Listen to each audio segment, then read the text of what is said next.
wild dogs. In India, we call them dhole.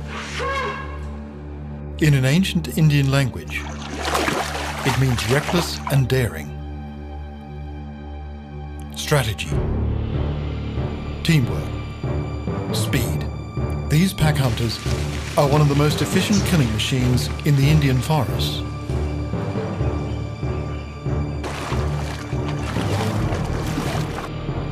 The tiger and leopard have their place, but for me, the dhole reigns the supreme hunters. I've been on their trail for more than 5 years, and this is my story.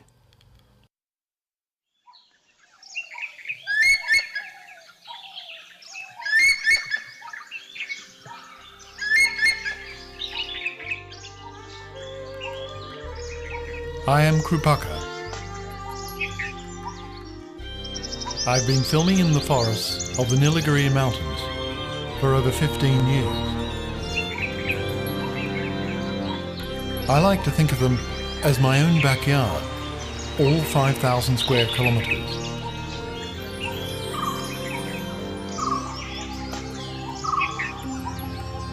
I've filmed the intimate lives of most animals here, but the one I would like to film most always eludes me. They are indeed the phantoms of our forests.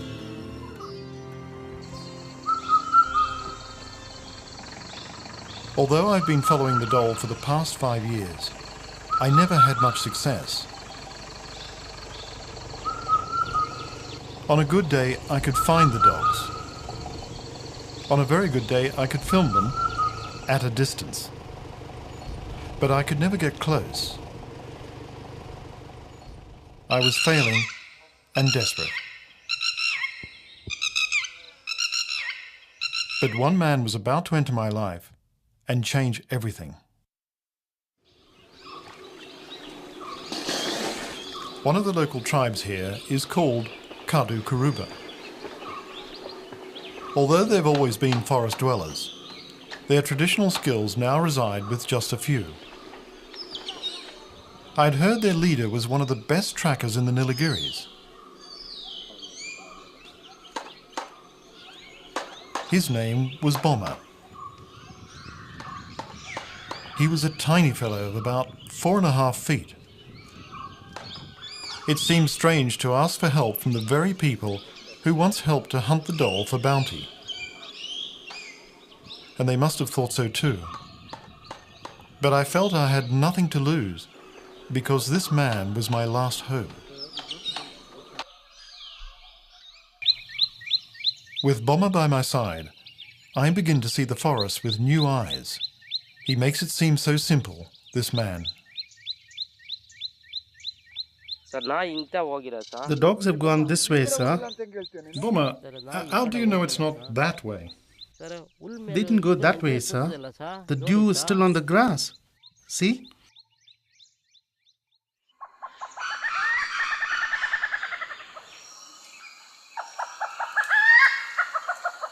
This day began like any other.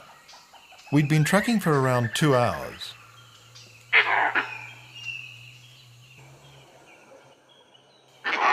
And then, alarm calls from the ever-watchful langurs.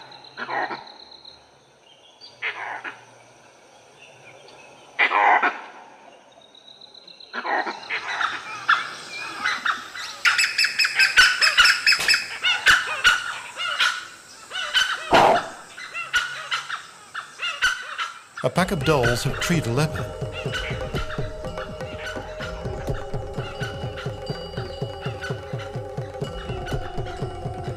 Although thrice the size of a dhole, the big cat knows it wouldn't stand a chance on the ground.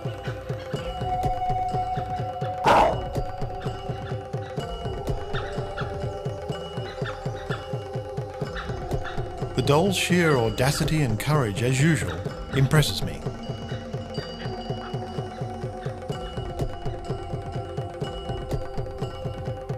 The dogs take up watch for an hour or so, and then lose interest.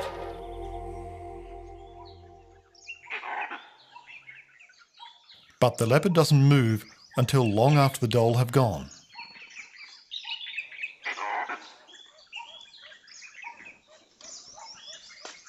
When the coast is clear, he descends with as much dignity as he can muster.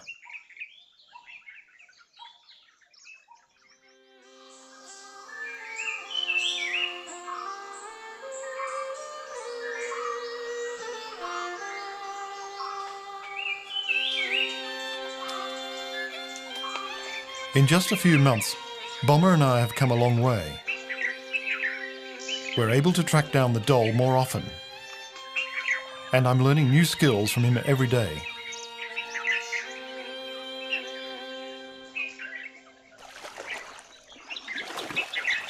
We've been following one particular dhole pack, and they're beginning to tolerate our presence. Phantoms have become individuals. We're now familiar with every member of the pack. It comprises 6 pups and 4 adults. This is the alpha male. He's 6 years old. At times he can seem a little cranky, but it's all bluff. That's the alpha male's first lieutenant. 5 years old, he carries a no-nonsense air about him. That young fellow is the third male. At 2 years old, he's just a teenager. But for the pups, he's a mentor, their favourite uncle. And there's the alpha female. More than a mother, she's the heart and soul of the pack. She commands the respect of all pack members, often leading them on hunts, unusual among the dhole. Bomber too admires her, and has named her Kamadi, after his favourite niece. Although we didn't know just yet, Kamadi would soon have a deep impact upon our lives.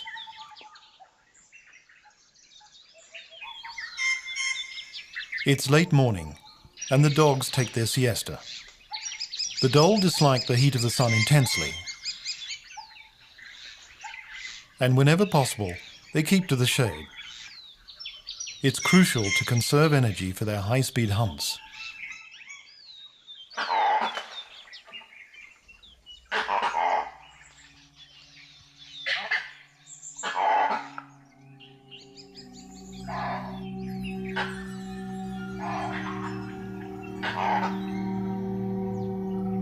Something's wrong. Kamadi is clearly tense.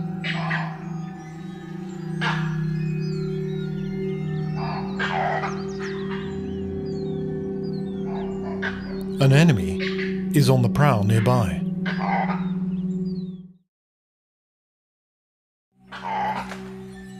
The wild dogs are anxious, especially Kamadi, the alpha female. There must be a predator close by. Her instinct tells her, move. With 6 defenseless pups, she's taking no chances. The dog's actions have alerted us to the presence of a tiger nearby.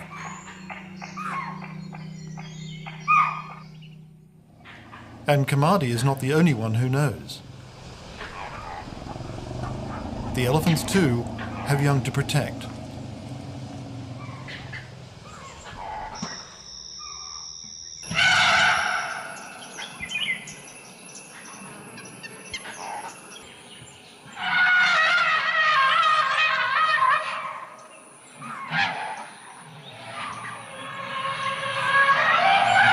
It's not unknown for tigers to kill elephant calves.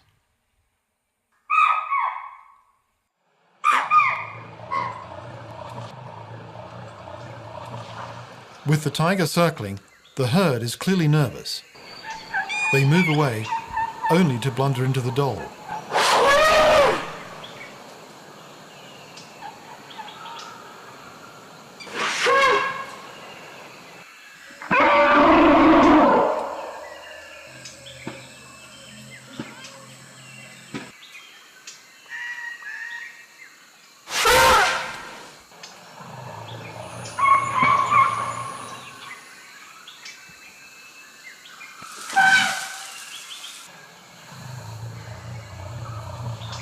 I'm amazed.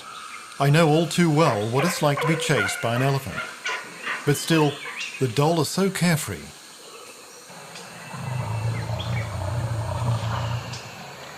After the pups have had their bit of fun, the dogs move off.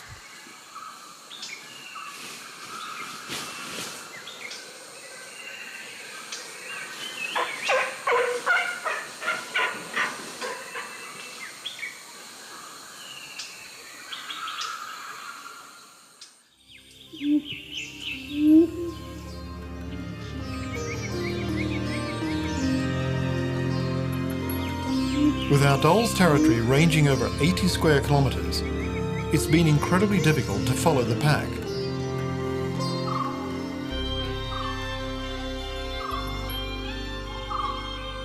That's why it's so important for us to be accepted by Kamadi and the alpha male. When we do locate them, I feel honoured they now allow us to sit and watch them for hours. In the Indian forests, it's rare that wild animals tolerate the presence of humans.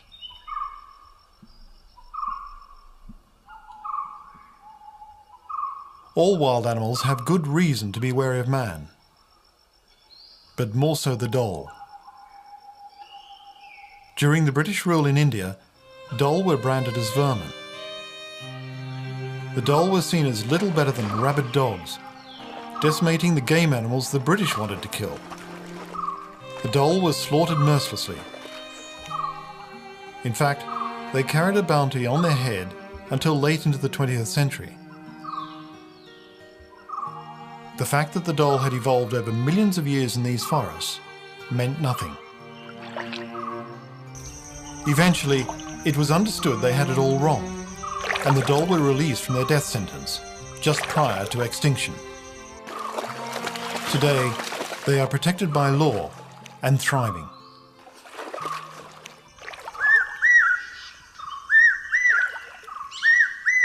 It's May. The pre-monsoon has brought the first showers.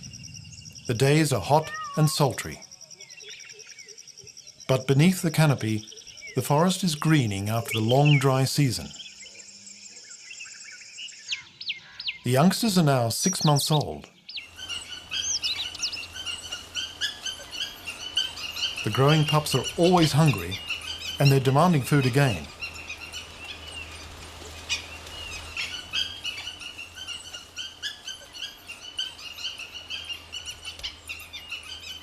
They communicate this to the adults by begging. It's instinctive. When they were just puppies, the elders would simply regurgitate the meat fresh from a kill. Now they're too old for that. And their begging is a none too gentle hint for the adults to get onto the hunt. After some time, the adults know they can't put it off any longer.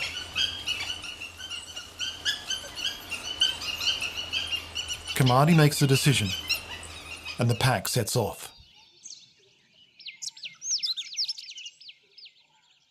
The other large predators in these forests lie in wait for their prey, but the dhole go looking for theirs. The dogs' teamwork and their hunting strategies are crucial to their success.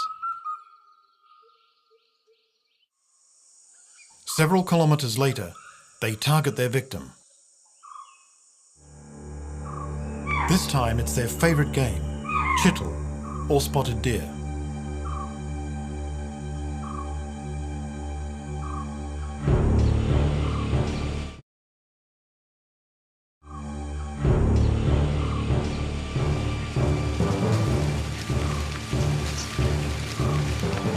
When the dogs give chase, the forest comes alive.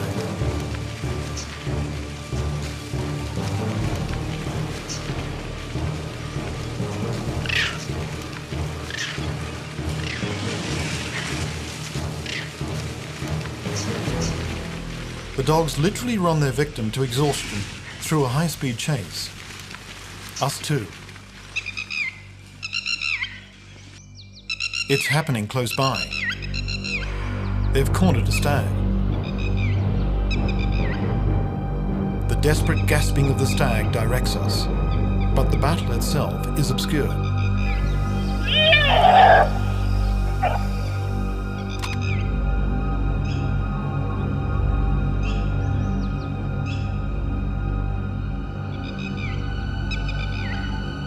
There's Kamadi, blood in her mouth. That's it. The kill is over.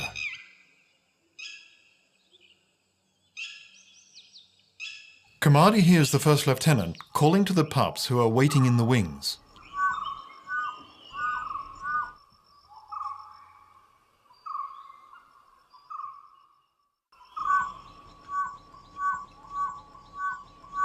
Known as the whistling hunters, the dhole cannot bark the way dogs do. The pup's uncle, who has been guarding them, also hears the call and brings the pups to the kill.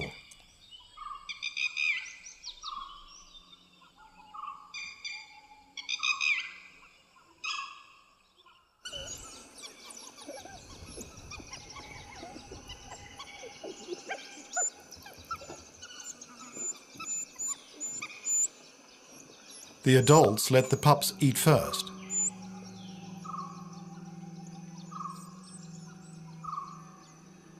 They keep watch. It's important to finish the meal swiftly. That tiger may not be far. Older dogs help the pups by ripping open the carcass for them. An adult male can eat 4 kilos of meat at one sitting. That's a quarter of its body weight. If they have to, they can go another 3 days before needing to kill again. Only when the pups have had their fill do the adults help themselves. I am touched. There is so much emotion in the world of predators. After the high-speed chase, the hunters are exhausted. And having to eat so quickly, they've had little chance to catch their breath. It's been an action-packed morning, and as always, the dhole take a dip in a nearby pool after the meal. In this tropical heat, it's the ultimate luxury.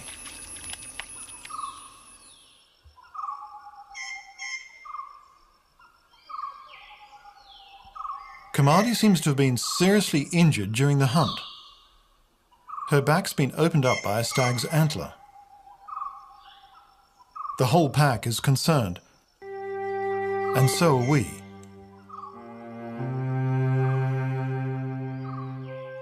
Hunting injuries are one of the major causes of death. If Kamadi dies, the pack could fall apart. The pack instinctively knows this and take turns to keep the wound clean. Such strong bonds in these social animals never cease to amaze me. We hope she recovers fast.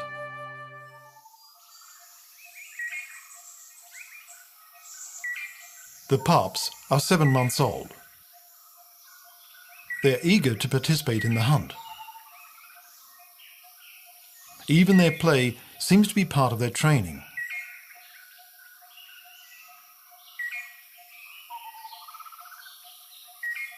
But Kamadi's injury doesn't prevent her from continuing the pups' hunting tuition.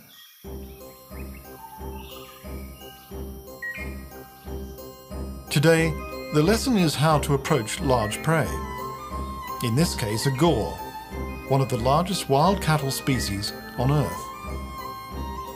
Being pack hunters, synchronization has to be taught at an early age.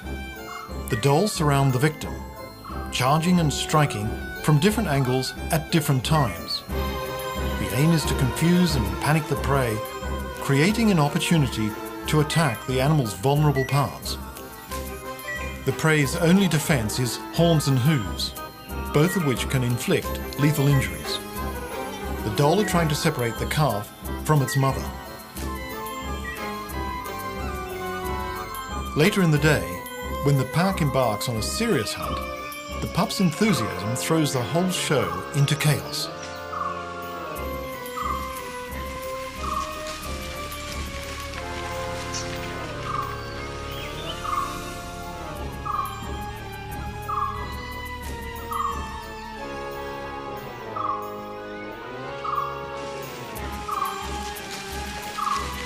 At least this young pup learns one valuable lesson. When in doubt, do nothing.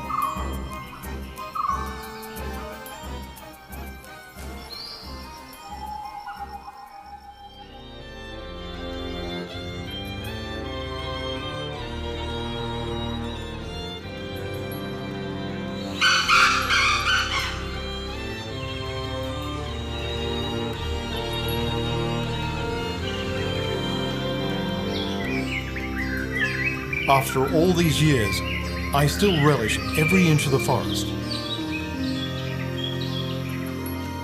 There is suspense in every day, especially when we're on the trail of our doll pack.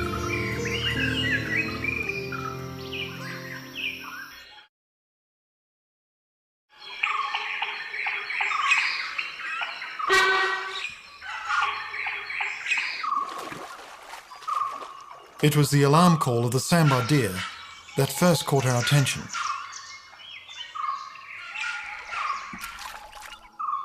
The sambar had obviously spotted Kamadi's pack first and retreated to the safety of the pond. It's a stroke of luck. We find ourselves in the right place at the right time. I've got a feeling I'm about to film my first kill. It begins as a standoff. And develops into a test of nerves.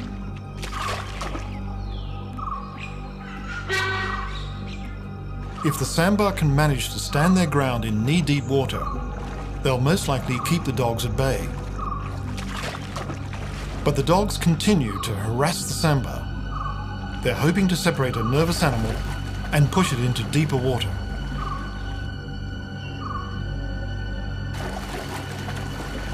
Now, it's a waiting game.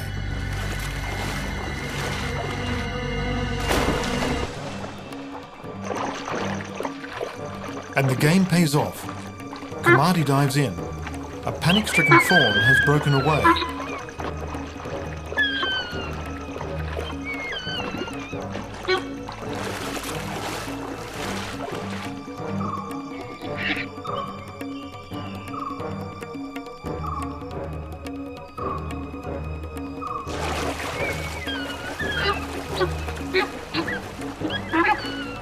But something odd is going on.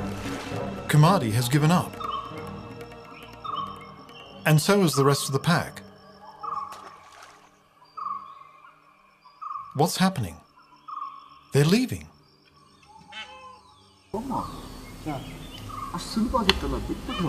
I asked Bomma why the dogs suddenly left, and his answer shocks me. He explains that his people often follow the dogs when they're hunting and take their kill. He tells me they've done that for ages. And naturally, the dogs learned that if they saw humans, there was no point continuing. They just abandoned the hunt. Bomma then even admits to me that the dogs will never make a kill in front of us.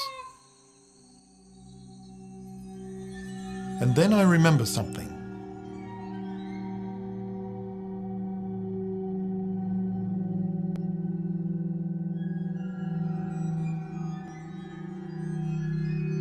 And I begin to understand. Those times I saw Bomma's people in the forest running. They were following the dhole and taking the kill. Apparently, it's always been that way. So the dhole, if they see humans, abandon the hunt, like they did just now. I was devastated. Would I ever get to film a kill? A week went by before Bomma returned. He told me he'd felt so bad for me, he'd actually convinced his people to stop their habit of taking the wild dog's kill. It would make little difference in the short term, but anyway, it was impossible to remain angry with a man like Bomma. I was very happy we'd patched things up, just in time for us to celebrate the arrival of the monsoon.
By the end of the monsoon, the wound of the alpha female, Kamadi, is nearly healed.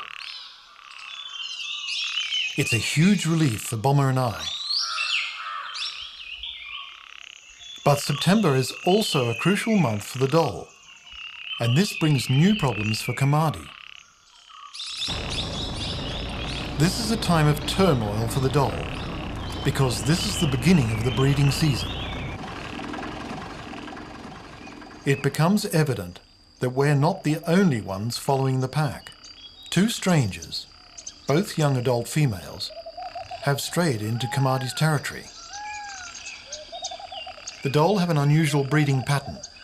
The alpha male and female stop the younger adults from breeding, ensuring that all efforts go only towards raising the dominant pair's pups. So, these two females have split away from their pack to establish their own. But they need bachelors, and they've picked up the scent of Kamadi's pack. Kamadi is having none of it. The eligible bachelors in her pack are also its most efficient hunters. With 6 pups to feed, Kamadi can't afford to lose these breadwinners.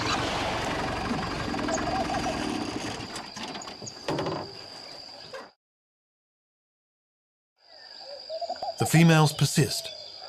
They have also realized there are 2 eligible bachelors in Kamadi's pack. The first lieutenant and the pup's uncle.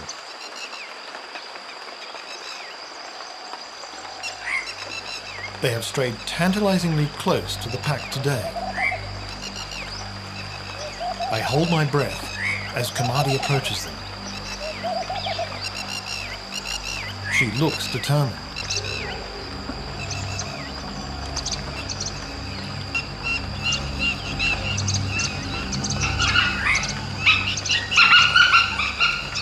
Their sounds are so strange.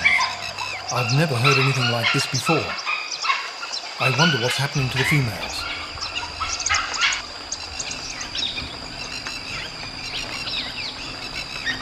Kamadi seems to have successfully driven them away. The pack seems all excited.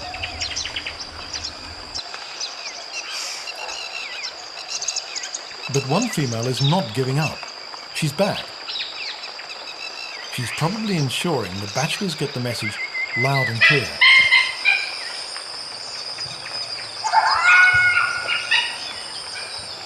This complex behavior has not been documented before.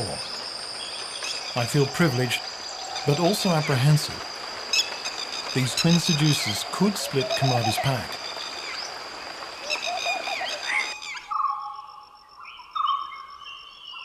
September 26th. The pups have reached adolescence.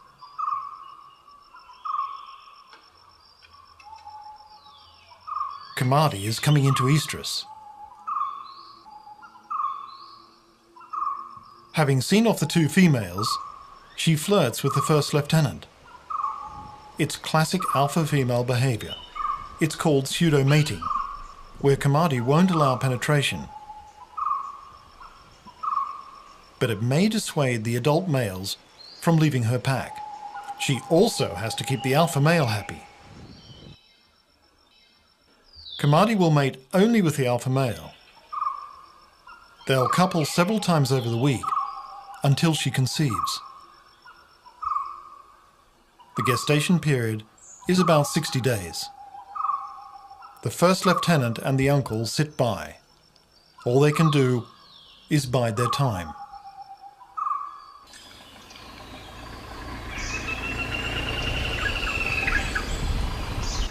Although we'd managed to get closer to the dogs than I'd ever dared hope, there was still that key element of the story that was missing: the kill. It was disappointing, and there seemed no way around it. And then, one evening, we get another chance. We're returning home after not seeing the dogs for the second day running. We hear alarm calls from the east and turn in their direction.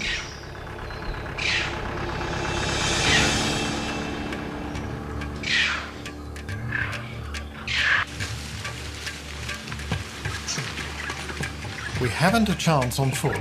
Fortunately for us, it's all happening along the track. Each member of the pack seems to have its role cut out. The first lieutenant is on the heels of the Chittle. Kamadi and some pups seem to be herding them towards the nearby pond.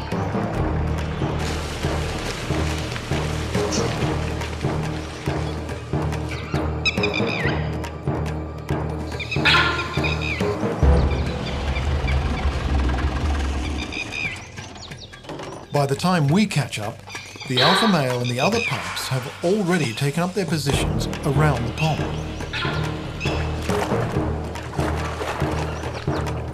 And there they are. Kamadi and the rest of the pack have driven the deer into a trap.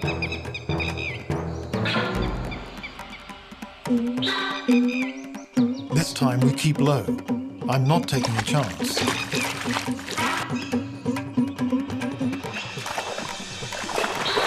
Fortunately, the dogs are so busy they fail to notice us, and we're rewarded with a ringside seat.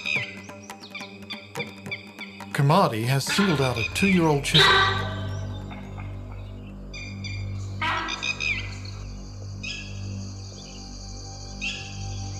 The pups are now old enough to join the fray. They surround the pond and block the exits.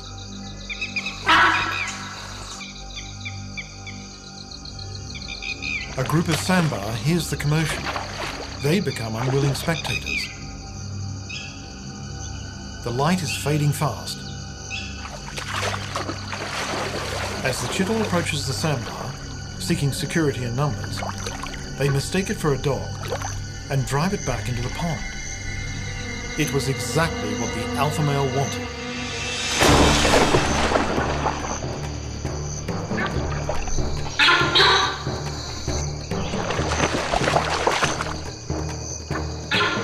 The Chittle is trying to get to the bank, but the deep water is favouring the dhole.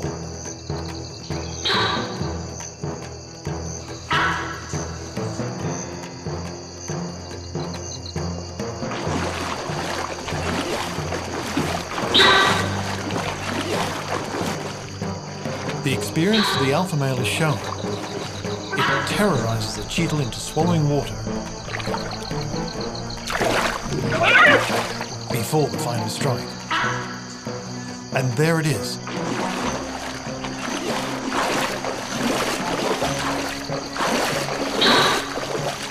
It's shocking to many, but this is what life in the forest is all about. So that one may live, another must die.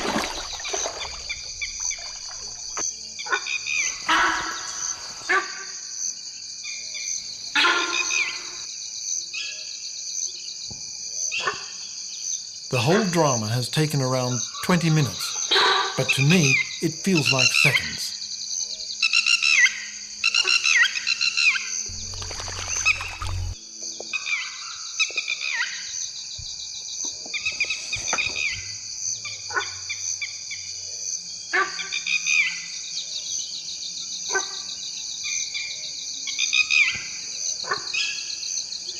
While the pups tuck in, the alpha male remains apart, on guard for predators.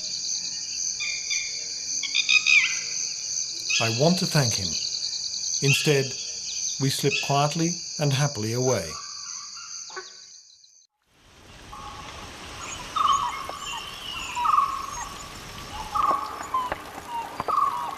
Just 3 days later, we come across the pups crying.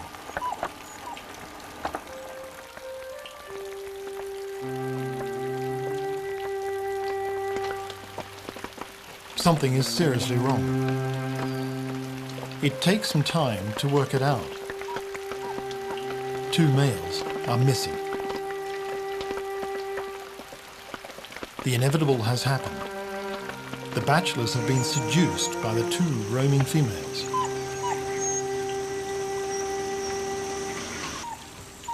The pups look crestfallen. They have neither played nor slept a wink today. Their uncles have left them. Kamadi too looks listless and distracted. Her efforts to keep the two lone females at bay have gone in vain. But it's nature's way of ensuring that the species disperse and survive.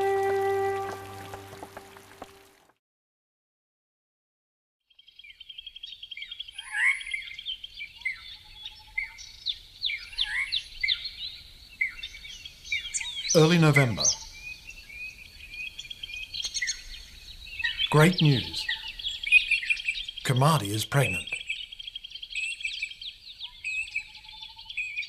The pack is extensively roaming and marking the borders of its large territory. This is making it difficult for us to track them.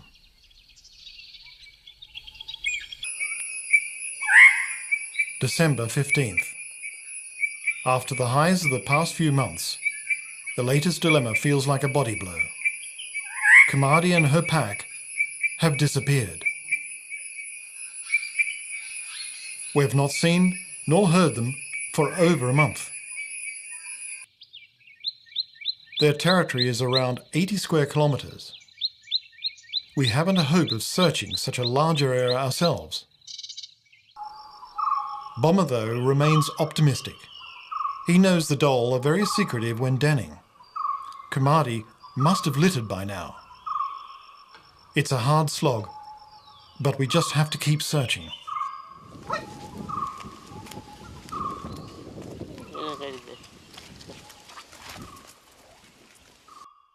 High in the hills, we come across Bomber's people laying small fires at the mouth of crevices in the rocks, hoping to smoke out porcupine.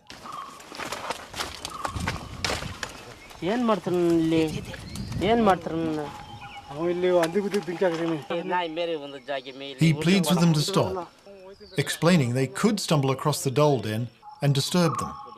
They're not happy, but Bomber is both polite and persuasive, and they agree in the end.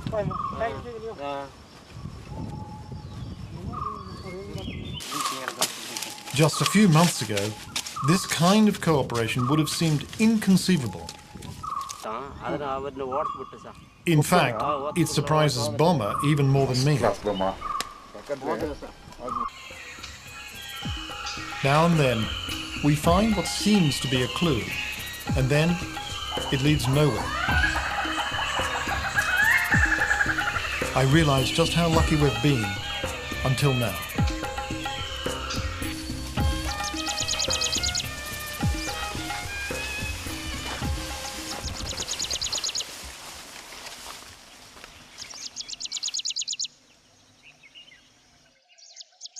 The pug mark of a tiger, and fresh too.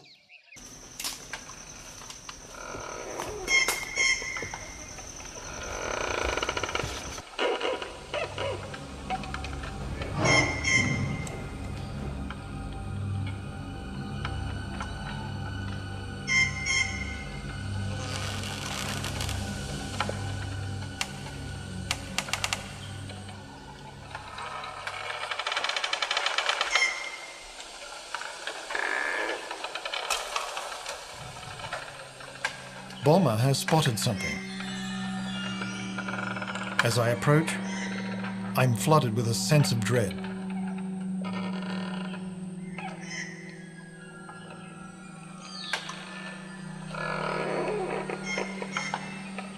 We recognize him immediately. It's one of Kamadi's pups, now a year old.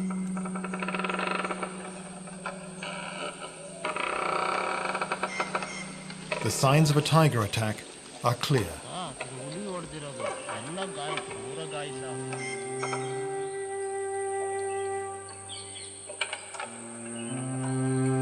Bomber believes it could have been the guard dog at Kamadi's den. The den must have been somewhere close. But where are the dhole now? And will we ever see them again?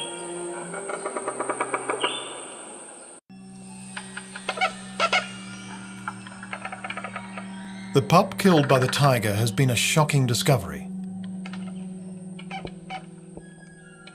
It's given our search a real urgency. In desperation, Bomber comes up with an extraordinary idea that, at any other time, would seem completely mad. He assembles the men of his hamlet, and I explain our predicament. Could they take some time out and please help us with our search for the doll? Something in our faces and my little speech must have touched them. With renewed hope, we set off in all directions.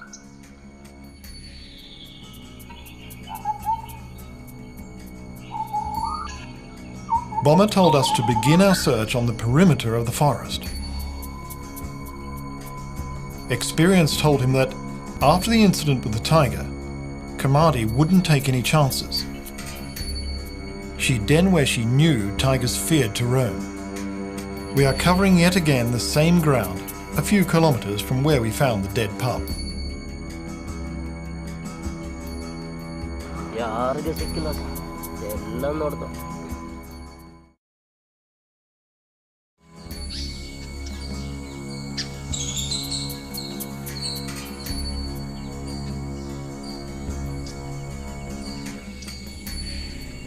Just as we're on the verge of abandoning the search for Kamadi, Bomber finds a vital clue.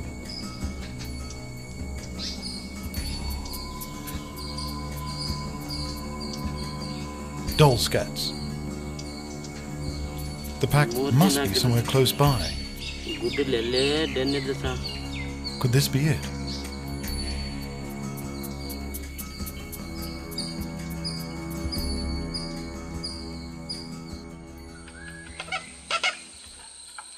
Their tracks lead us downhill to a bamboo grove.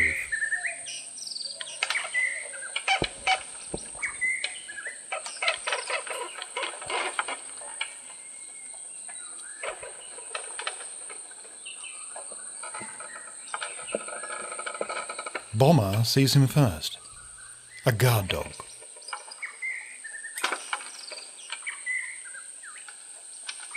We don't want to alarm him, and we move to another vantage point.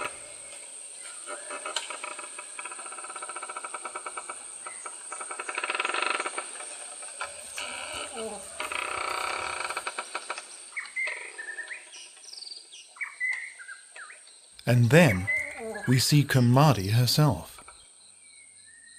She's bringing the pups out of the den. She must be going to feed them. They look about 25 days old.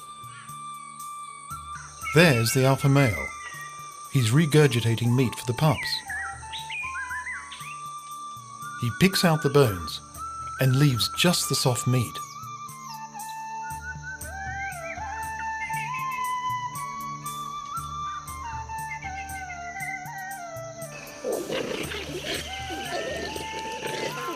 The guard dog has joined them.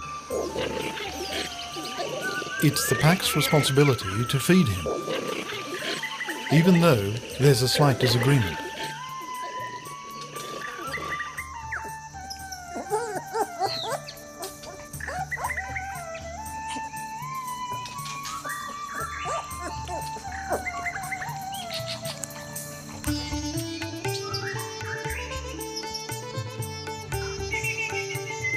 Kamadi's now grown pups, though still inexperienced and a little clumsy, seem to have accepted their new roles as babysitters and uncles.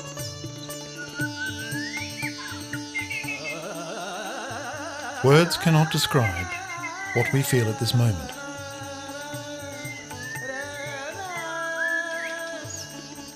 And then, an extraordinary moment. Kamadi looks straight at us. There's a flash of anxiety, but she does nothing.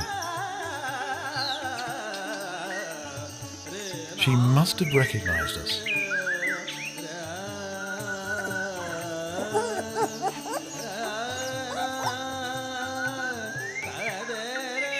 This is the ultimate prize.